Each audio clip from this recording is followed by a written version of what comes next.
Okay. Oh, I guess we have a, okay. Good afternoon, everybody. I'm Duncan Crabtree Ireland, National Executive Director and Chief Negotiator for SAG-AFTRA. Yesterday, our union celebrated the 90th anniversary of the incorporation of Screen Actors Guild. During our nearly century-long existence, we've fought for and achieved countless gains for working actors. Today, we embark on a new important chapter in our union's history. Earlier this morning, the SAG-AFTRA National Board convened following 4 weeks of negotiations with the Alliance of Motion Picture and Television Producers, the AMPTP.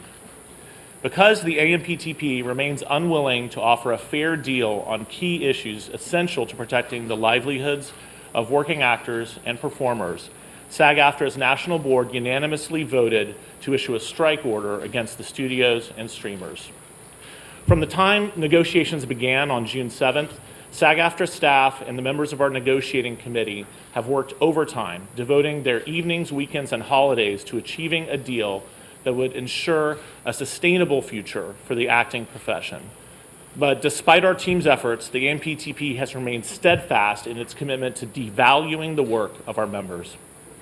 Actors deserve a contract that reflects the changes that have taken place in the industry. Unfortunately, the current streaming model has undercut performers' residual income, and high inflation has further reduced our members' ability to make ends meet. Additionally, industry expectations around self-tape auditions mean performers are bearing casting costs that were once the responsibility of producers. To complicate matters further, actors now face an existential threat to their livelihoods with the rise of generative AI technology. We've proposed contract changes that address these issues, but the AMPTP has been uninterested in our proposals. Because of this, the board has determined that union members should withhold their labor until a fair contract can be achieved. A strike is an instrument of last resort. We've tried for 4 weeks to reach a deal with the AMPTP, and unfortunately, they have left us with no alternative. Although we're all disappointed with the AMPTP's reluctance to cooperate, the solidarity among SAG-AFTRA members has never been stronger. Based on the enthusiasm I'm seeing from everyone, I truly believe this union has the unity and the resolve needed to fight for the future of their careers. Due to the broad nature of our membership, this strike does not affect all members of all contract areas, just those working under the 2020 TV theatrical contract. Performers working in interactive entertainment, audiobooks, music, commercials, and other contract areas will not be directly impacted. The strike will begin at midnight tonight, and all of us, union members, leadership, and staff, will be out on the picket lines tomorrow morning. Members are urged to go to sagaftrastrike.org for answers to common questions as well as information on picket locations. I'd now like to turn the microphone over to SAG-AFTRA President Fran Drescher.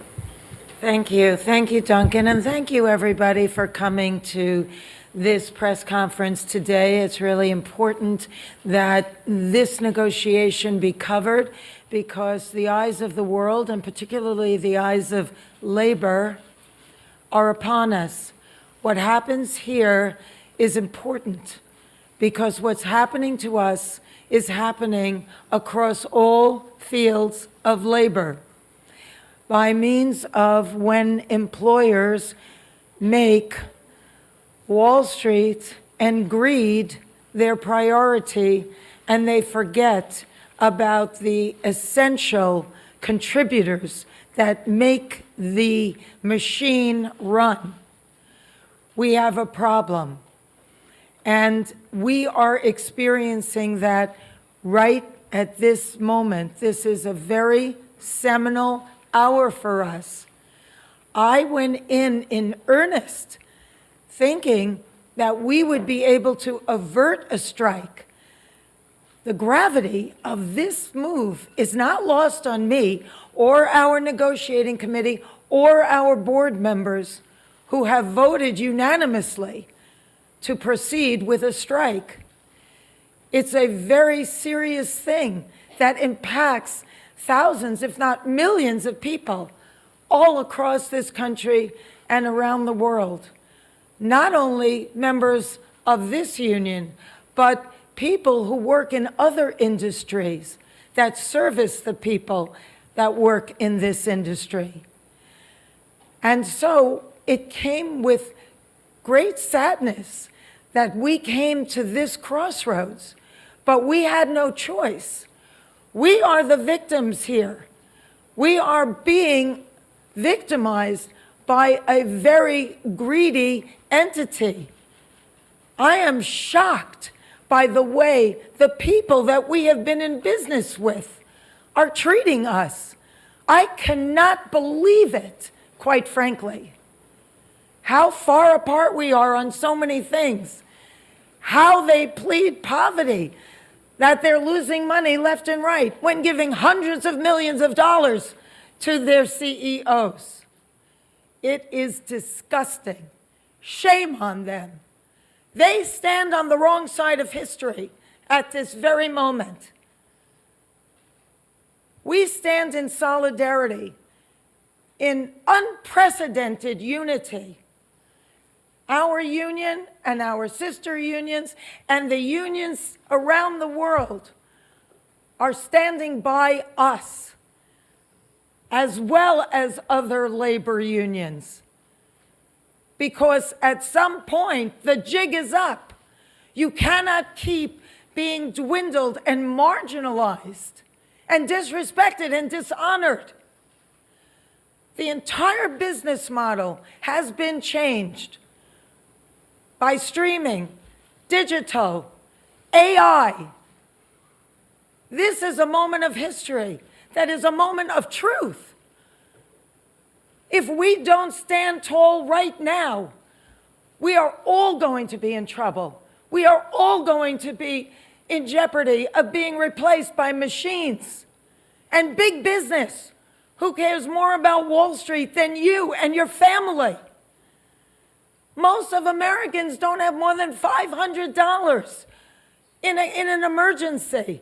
This is a very big deal, and it weighed heavy on us.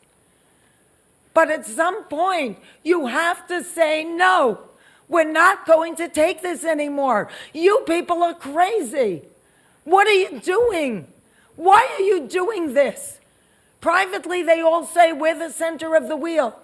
Everybody else tinkers around our artistry, but actions speak louder than words. And there was nothing there. It was insulting. So we came together in strength and solidarity and unity with the largest strike authorization vote in our union's history. And we made the hard decision that we tell you as we stand before you today. This is major. It's really serious, and it's going to impact every single person that is in labor. We are fortunate enough to be in a country right now that happens to be labor friendly. And yet, we were facing opposition that was so labor unfriendly, so tone deaf to what we are saying. You cannot change the business model as much as it has changed and not expect the contract to change too. We're not going to keep doing incremental changes on a contract that no longer honors what is happening right now with this business model that was foisted upon us. What are we doing? Moving around furniture on the Titanic? It's crazy. So the jig is up, AMPTP. We stand tall. You have to wake up and smell the coffee. We are labor and we stand tall and we demand respect and to be honored for our contribution. You share the wealth because you cannot exist without us. Thank you. All right, that was SAG-AFTRA President Fran Drescher. She says this is a seminal moment in Hollywood. So SAG-AFTRA is declaring a strike. They will join the writers, WGA, on the picket line. The chief negotiator, Duncan Crabtree Ireland, said 4 weeks of negotiation with the AMPTP got them nowhere. And apparently the big issue is the AI technology. and streaming, which they are not getting the residuals like they're getting for regular television and movies. Yeah, she also said that solidarity between the members has never been stronger. We're going to take a break.